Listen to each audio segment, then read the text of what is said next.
3:36. I want you to hear this, and then Steve Shutt. We're going to talk about Ken Dryden. This is Ken Dryden on being inducted, into the Hockey Hall of Fame. I am truly honored to be selected for induction into the Hockey Hall of Fame. I never thought I was going to make the NHL. It just seemed an impossibility. The NHL was something that appeared on Saturday nights on television. I love playing hockey. I'm not sure how many of you know that. I know to some that I seem the dilettante, picking up hockey as I would something else, dropping it for something else a few years later. He was not the prototypical athlete. His off time was spent studying and doing more intellectual things. I'd loved hockey in driveways and backyards, in streets and outdoor arenas. I loved it in college with the national team and in the NHL. It's a game I'll never leave. I just want you to hear that. By the way, the voice in between there was former Canadiens defenseman Larry Robinson. Steve Shutt is on the line, had a chance to play, of course, for so many years with Ken Dryden. Steve, thanks so much for taking the time. I appreciate it. Hey, Aaron. You've heard what people have had to say over the past couple of days, and I'm wondering, as a teammate, your first impression when you actually got to spend time, and hang out with Ken Dryden. What was your take? What kind of guy was he?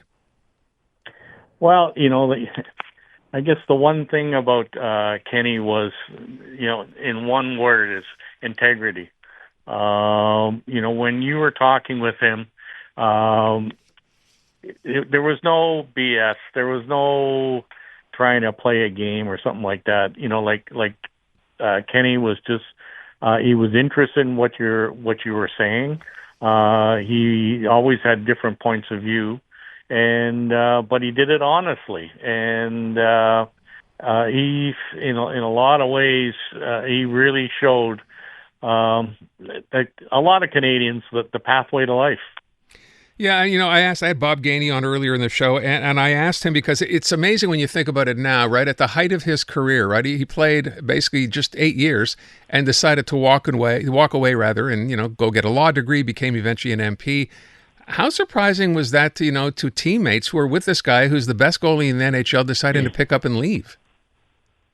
Well, I think it was a little surprise, when you're really at the top of your game and then you walk away. But you're talking about Ken Dryden, and he was multifaceted. We knew, in the dressing room that he loved hockey for sure, as he said.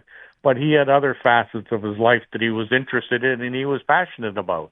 So we kind of figured that having Kenny there, he was going to be there, but not for the long run, because he just had a lot of other things in his life that he wanted to accomplish.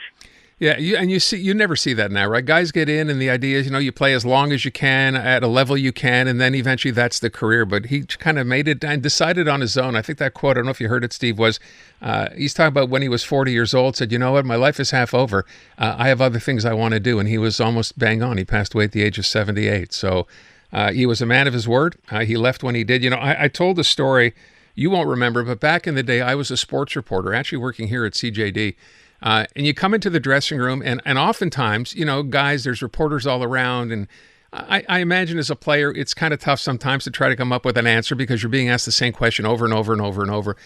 But then I discovered Ken Dryden, and I would ask Ken a question, and he would think about an answer and give you this incredibly thoughtful, insightful answer, which made him, I think I posted this on Twitter the other day, it kind of made him interview gold. And I wondered, did the players notice that? Of course they did. But, the problem is when you got into a conversation with Kenny, it would be in depth, and two, it would go on forever. And as I joked to him one day, I said, "Kenny," I said, "stop talking to me in paragraphs," because he would get going and on he'd go.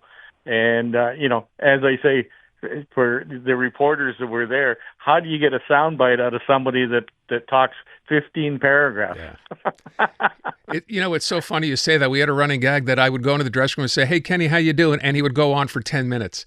So, yeah, apparently it wasn't just me. That's kind of how Ken Dryden was. And you had to love him for it, right? It was something very, very special. I wonder, too, looking kind of, if you look back on his career, and maybe it's not a fair question to ask. I asked Bob the same thing. You played in that era, so I guess it's only fair to compare in that era. Some people say he's the greatest goalie that ever played for the Montreal Canadiens. Would you say that? Certainly.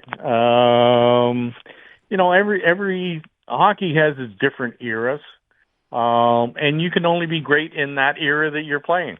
So, and you know what? The other thing is a great player is going to be a great player. It doesn't matter what era.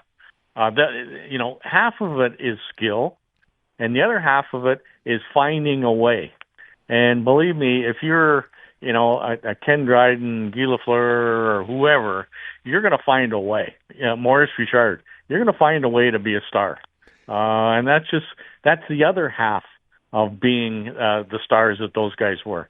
I wonder, too, when you look back on it, the team that you had, that Canadiens team in the 1970s, arguably the best team maybe ever in the history of the NHL on a consistent basis. You had a very offensive hockey team. I heard one of the players, and I can't remember who it was, saying with Ken in nets, you never worried when you were behind, right?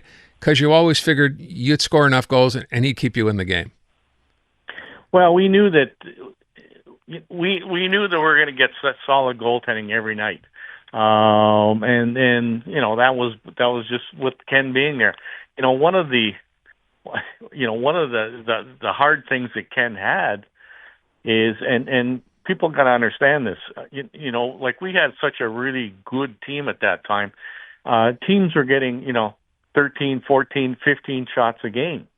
There would be times when we'd look at the second period and the other team had 7 shots on net. So, Kenny's one of Kenny's great strengths is, he could sit there back, in his crease, with his hands up over his stick there the way he did, but he was always thinking. So he was mentally sharp. So when that 6th shot came down in the second period, that it might be a breakaway. I mean, he was mentally in the game to make that stop. Yeah, as so many people have said, right? And by the way, that iconic, picture of him leaning on the top of his goalie stick, I think forever planted in the minds of Montreal Canadiens fans. I know there's talk now of honoring him somehow, whatever it happens to be, whether it's a street or an arena. I think everyone agrees we owe Ken Dryden a huge debt of gratitude, not just as hockey fans, but as, citizens of Montreal, even citizens of Canada, for everything he did. Steve, I really appreciate you taking the time. I hope you're well. All right, Aaron. Take good care. I am. Good. You're not still playing hockey, are you?